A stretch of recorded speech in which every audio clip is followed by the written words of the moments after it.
106.5. Son las 6:58. Buenos días, dominicanos, dominicanas, ciudadanos y ciudadanas del mundo. Julio Martínez Pozo. Los comentarios de los temas más importantes en el programa de mayor influencia de la Radio Nacional. En este lunes 21 de mayo del año 2018, buenos días a todo el equipo del Sol de la Mañana. Marilena Núñez, Víctor Gómez Casanova, Oli Matos, Anibel Carrosario, Pablo Maquinen, Eury Cabral, José La Luz, Melton Pineda, Dona Mauri Saibar, a nuestros colegas de 5 a 7 de la mañana, Humberto Paniagua, Andrés Martínez, buenos días a Yuri Rodríguez, a Luis Ramírez, Daris Terrero, Joselito Félix, en Santiago de los Caballeros, Ramón Paulino, así late la ciudad corazón. Manuel González Manegonte, nuestro catedrático del sector agropecuario. Buenos días a Rafael Díaz, nuestro cronista deportivo. Helen Gil, nuestra productora. Sonia Patiño, nuestra coordinadora. Buenos días a Joa Bernal. Buenos días a todo el equipo y a toda la amable teleaudiencia de Telefuturo, Canal 23. Buenos días a todos y a todas. Desde la tarde de ayer, desde anochecer, está con nosotros la reina Leticia Ortiz de España, que ha venido para una visita oficial de 2 días, cuyo énfasis es la cooperación. Viene pues a ver proyectos de la Agencia de Cooperación Española que ha estado desarrollando proyectos en el país y también interesada en impulsar otros proyectos. Hoy ella estará en el Palacio Nacional en su visita oficial al presidente Medina, luego tendrá un almuerzo con el presidente, la primera dama y miembros del gabinete presidencial, y entonces después iniciará sus programas de visitas. Ella va a visitar la provincia de Monte Plata, irá a la provincia de Azua e irá a la provincia de Baní. Entonces también irá al Centro de Atención Integral para la Discapacidad, el CAIP, que lo dirige Candy Montilla de Medina. En Azua, su interés es el tema de los embarazos de adolescentes y todo parece indicar que la cooperación española va a empujar un proyecto de esta naturaleza en este campo. Pues la reina Leticia Ortiz de España, todos sabemos que viene del mundo del periodismo y entonces se convirtió en la reina de España al matrimoniarse con Felipe de Borbón. Y entonces estos países tienen esta tradición. En España siempre muchos debates entre la tradición monárquica y la tradición republicana. Y si a mí me preguntaran, bueno, como lo hizo un presidente nuestro en una oportunidad, ¿para qué sirve un rey? ¿Cuál es el trabajo de un rey?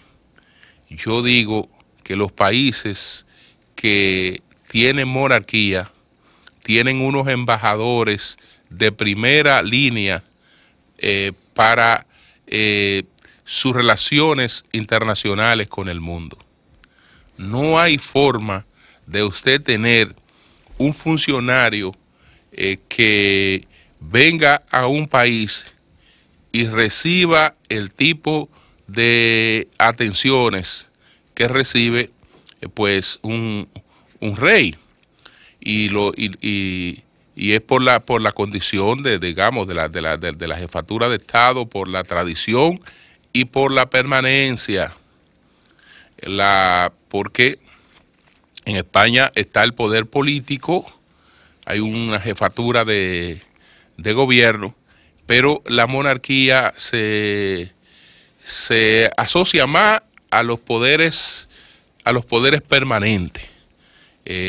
Kissinger, que habla de dos poderes, el poder de la iglesia y el de los políticos, destaca lo que algunos políticos olvidan, que su poder casi siempre es provisional. Por más que se extienda, es provisional. Entonces, la monarquía es, digamos, un lujo diplomático, pero yo creo que muy productivo, que tienen algunos países españoles, europeos, entre lo que está pues España.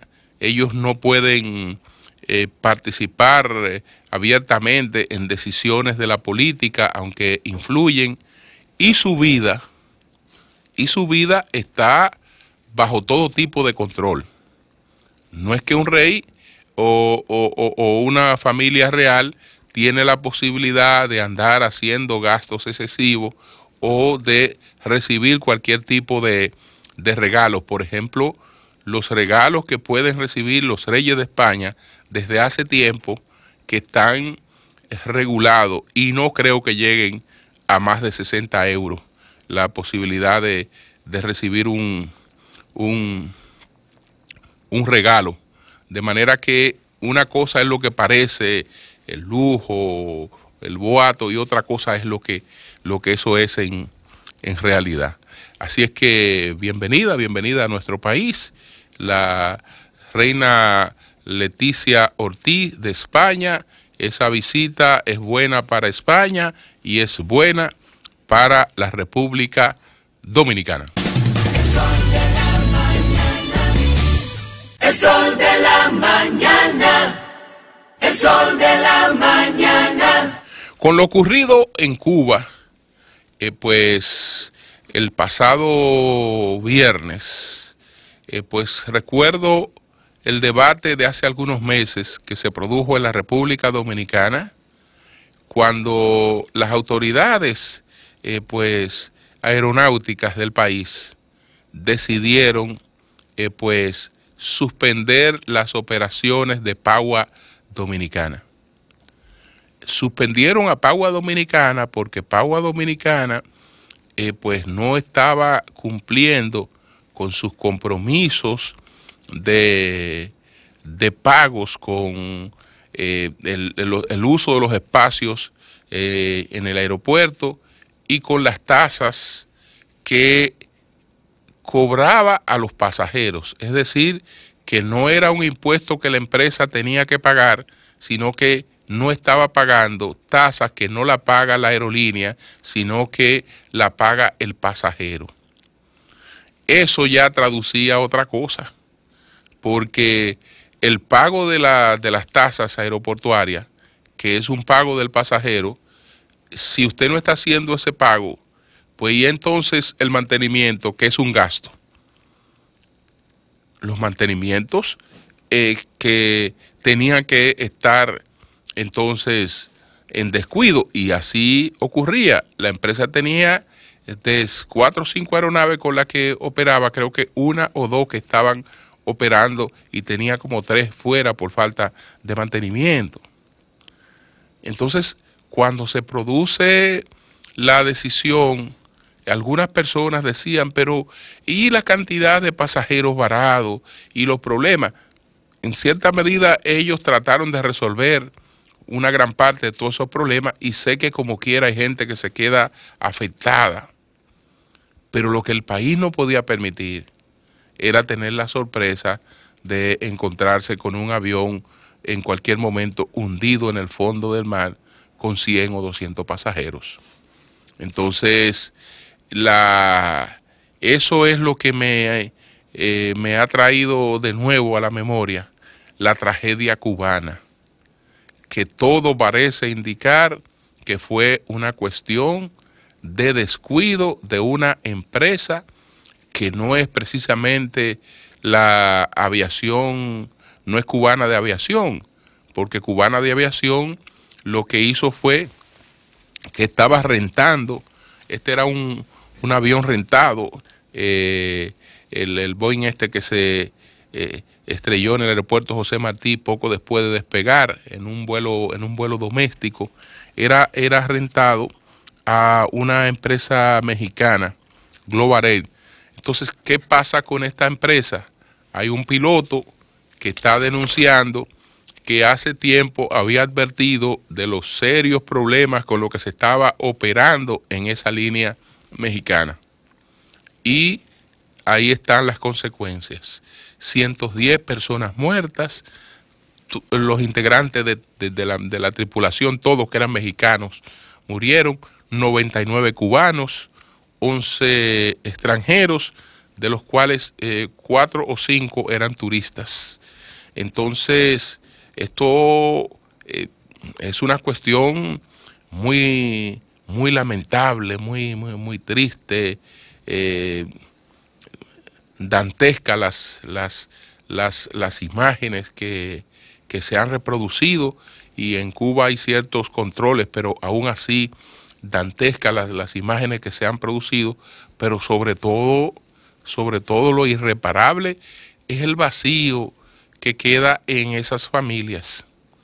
110 personas que llegaban allí, en un viaje, una cuestión doméstica, desde La Habana hasta Holguín.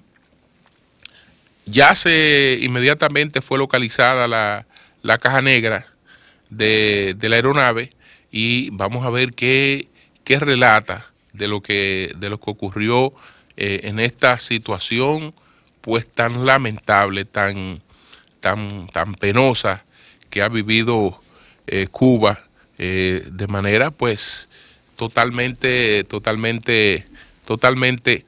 inesperada. Amaury Jaibar. El sol de la mañana. El sol de la mañana. 53 años, hace 53 años de el intento de la toma del Palacio Nacional por el coronel Rafael Tomás Fernández Domínguez. Eso ocurrió un 19 de mayo del año de 1965. Rafael Tomás Fernández Domínguez, el líder del movimiento constitucionalista, el que le dio esa dimensión al movimiento constitucionalista, no estando en el país en el momento en que estalla la revolución, tan pronto se incorpora, pues se siente compelido a producir su aporte, y decide pues el asalto del Palacio Nacional, y resultó muerto en enfrentamientos con las tropas estadounidenses que ya habían invadido el país. En esta hazaña él se hizo acompañar de hombres como Euclides Morillos, Ilio Capozzi, Juan Miguel Román, entre otros, y es uno de los episodios característicos de este movimiento, de esta revuelta que se originó por distintas razones. Al momento en que se produce el golpe de Estado a Juan Bosch, parecería que el país no reaccionaba, y de hecho no reaccionó, porque esto es un acontecimiento que se produce 2 años después de que se produce el derrocamiento del primer gobierno democrático escogido en unas elecciones en el país. Entonces, cuando se van dando una serie de componentes, un grupo de militares inicia una conspiración que no tenía el objetivo en principio de restablecer a Bosch y la constitucionalidad. Ese no era el objetivo. Ahora los que iniciaron eso no pudieron llevar hacia adelante su plan, porque fueron descubiertos y fueron en cierta medida desarticulados. Pero el germen de la conspiración ya había prendido. Y entonces Juan Tomás Fernández Domínguez entiende que si habría un movimiento en los cuarteles dominicanos, tendría que ser para el restablecimiento de Juan Bosch y de la constitucionalidad. Y eso le da a ese conflicto de abril esa dimensión prácticamente de inmortalidad. Entonces, esto ocurrió hace 53 años, un 19 de mayo de 1953, y el acontecimiento siempre se conmemora. Cuando veía esta fecha me lamentaba mucho de la situación por la que están atravesando en la República Dominicana las fundaciones patrióticas que tienen una federación que las agrupa, y esa federación en principio no percibía recursos del Estado. Tan pronto ha sido una institución que percibe recursos, entonces esto ha levantado los conflictos que se están dirimiendo en la justicia y en tribunales. Pero lo que más apena no es los conflictos, porque conflictos siempre, el conflicto es parte de la vida, y entre hermanos hay conflicto y hay diferencia, en la pareja hay conflicto, hay diferencia, entre compañeros de trabajo hay conflicto, hay diferencia. El conflicto es parte de la cotidianidad. El asunto es que la forma de administrar esos conflictos, porque se supone que las discusiones entre hermanos, entre gente que pues tiene que rendir siempre honor a la gloria de sus padres, y no verla dañada en enfrentamientos innecesarios, también tiene que poner reglas al momento de tener conflictos.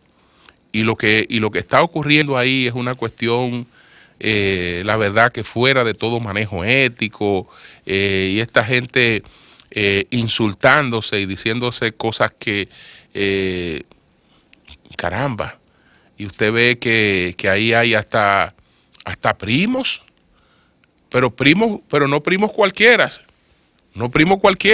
matándose de un lado y otro y diciéndose de todo, y hasta posiblemente llegando a agresiones físicas. No primos cualquiera, porque por ejemplo, 2 hijas de las hermanas Mirabal no son primas, son hermanas, por el acontecimiento que las unificó, y además porque fueron criadas todas por una misma madre.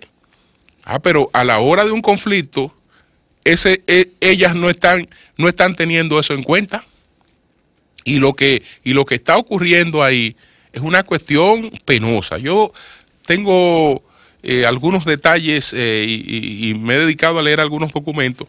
No quiero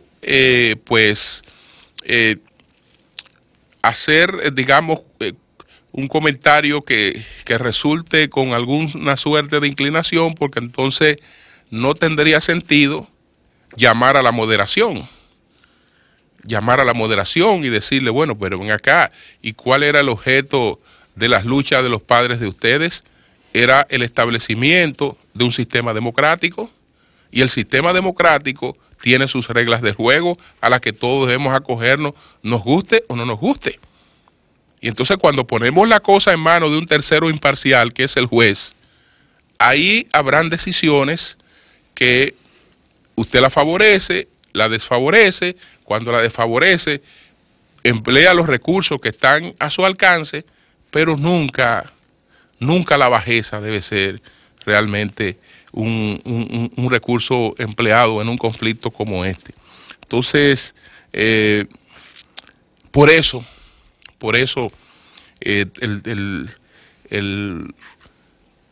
las izquierdas han tenido un desempeño tan penoso en nuestro país.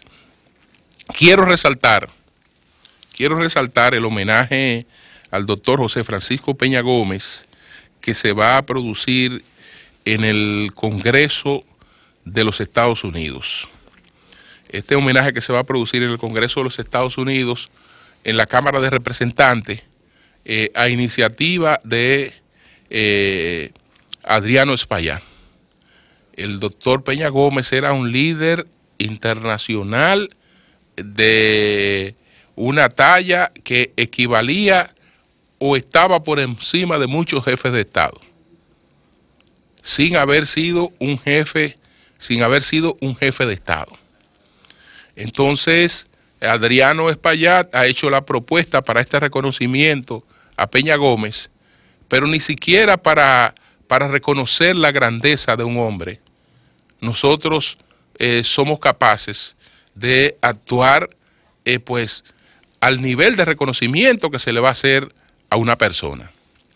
Este reconocimiento, siendo del Congreso de los Estados Unidos, siendo de la Cámara de Representantes, se convierte en un acto oficial. Y por lo tanto, ese reconocimiento del doctor Peña Gómez debería tener esa característica. No, para allá vamos nosotros a demostrar el país que somos. El país que somos, porque ahora hay una garata con puño, que por una parte va una comisión del PRD, por otra parte va una comisión del PRM, por otra parte irá la familia, y por otra parte ocurre cualquier cosa, cuando eso merecía y merece un tratamiento de otra naturaleza. Y sé que las personas que se han mencionado, que van, pues méritos de sobra tienen para estar ahí. Pero ¿y quién puede discutir la presencia en una comisión oficial para un homenaje a Peña Gómez de Milagros Ortiz Bosch, por ejemplo? Que todos sabemos los vínculos históricos entre Milagros Ortiz Bosch y José Francisco Peña Gómez. ¿Cómo puede discutirse en una comisión oficial la presencia de la viuda del doctor Peña Gómez, doña Peggy, y no solo la viuda, sino también una compañera en las faenas políticas? Entonces, yo no creo que costara nada decir, señores, se va a hacer este homenaje a Peña Gómez y vamos a coordinar para que sea un homenaje a Peña Gómez.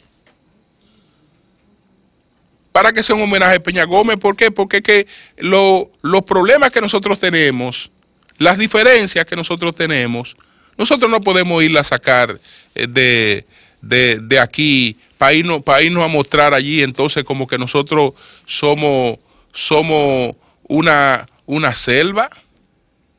Como que somos una selva, ¿no? Eso es un acto que tiene un carácter oficial, incluso debería haber una representación oficial ahí.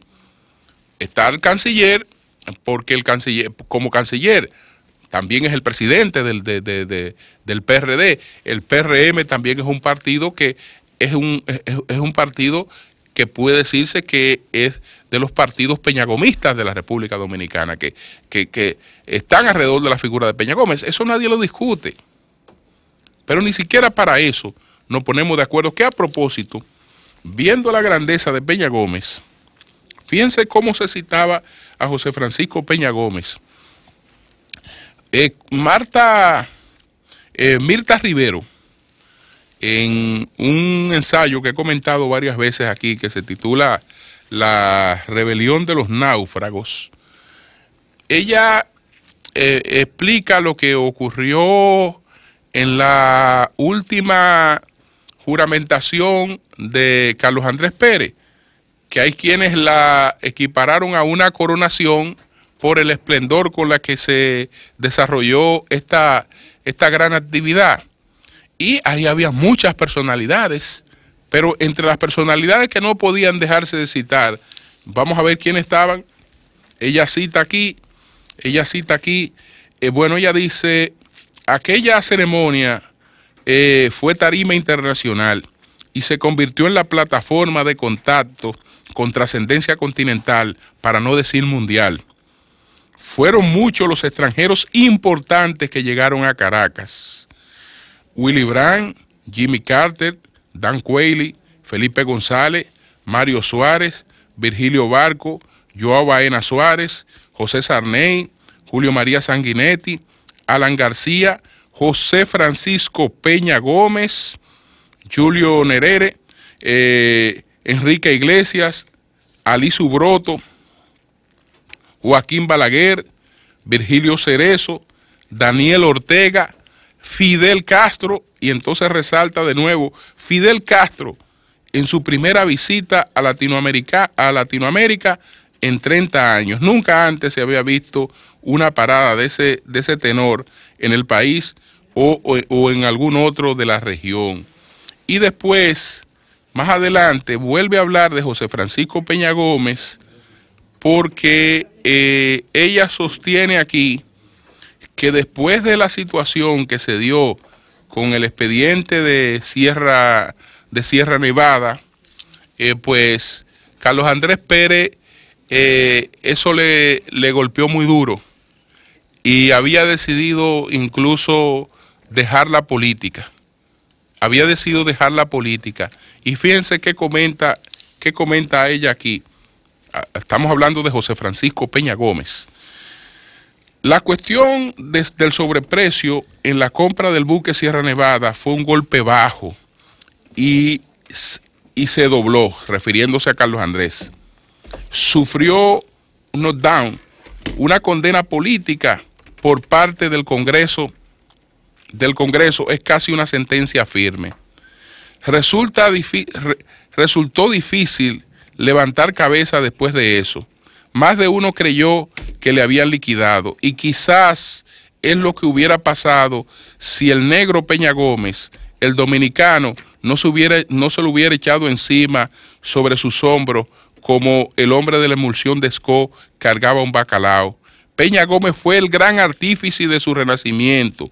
Él y Mario Suárez, el portugués, y Willy Brandt, el alemán, ellos lo rodearon, le dieron ánimo, lo foguearon, lo metieron de nuevo en la candela, y la Internacional Socialista le dio el reconocimiento a su liderazgo que el partido le había negado.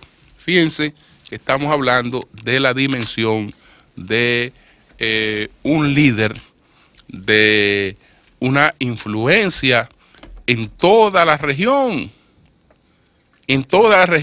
¿Por qué hay un PRD en Panamá? ¿Y en quién se inspira ese PRD en Panamá, por ejemplo? Entonces hay un homenaje a este hombre y nosotros vamos ahí a una garatica, a una garata, a demostrar que para nada somos capaces de actuar con grandeza. Ni siquiera cuando la grandeza nos convoca, somos capaces de ir a actuar con grandeza. Entonces, esto la verdad que es una cuestión sumamente penosa. Esto va a ocurrir el miércoles, y ahí estarán presentes algunas figuras, creo que estará Nancy Pelosi, estarán presentes algunas figuras, y yo creo que este es un reconocimiento importante para José Francisco Peña Gómez. Finalmente, pues ayer se llevó lo que se esperaba en Venezuela, unas supuestas elecciones sin la participación de opositores, porque las elecciones se arreglaron antes de celebrarse para que no participaran los opositores, porque las dos figuras con mayor popularidad no pudieron estar presentes en esas elecciones. Leopoldo López, de Voluntad Popular, y Enrique Capriles Radonsky. No, los dos estaban impedidos de participar en estas elecciones. Entonces, ahí se monta un show en el que un chavista, en el que los opositores no confían ni lo ven como opositor, se presentaba simulando ser el opositor, que era Henry Falcón. Y había otro señor evangélico, pues también aprovechando el momento para la aventura. Pero la oposición llamó a no participar en esas elecciones. Convocados 20 millones de electores, sabemos que los 20 millones de electores nunca van a las urnas, pero en el 2013, para las presidenciales de Venezuela, participó un 80%. Pues fueron unas presidenciales reñidas. Ahora, pues el Consejo Nacional Electoral, contando como cierto partido, pues están presentando una cantidad de gente que nadie las vio votar. Nadie las vio votar porque el Consejo Nacional Electoral está hablando de que ahí participó un 46% del padrón, cuando ya al atardecer no habían votado 2.3 millones de personas. Incluso en cierre, las evaluaciones más optimistas de algunos medios hablan de que los propios funcionarios electorales estaban hablando de un 32.3% de la participación, pero parece que el Consejo Nacional Electoral decidió ponerle su moñita y decir, bueno, si esto está en un 33, vamos a poner un 10 más para un 42 y punto. De todas maneras, nadie va a creer en esta farsa. Esto no, aquí se puede decir lo que se diga y nadie va a creer en esto. Nadie va a creer en esto. ¿Qué va a pasar? Agudización de la crisis humanitaria, porque son unas elecciones que la comunidad internacional no va a reconocer, no la va a reconocer la Unión Europea, no la va a reconocer Estados Unidos. No sé qué rol tomará China, pero China lo que le estaba recordando a Venezuela eran las deudas que tenía. Y está haciendo presiones para el pago de su deuda. Toda la empresa privada importante prácticamente ha cesado. Ha cesado, y entonces ahí no hay condiciones para la recuperación de una economía.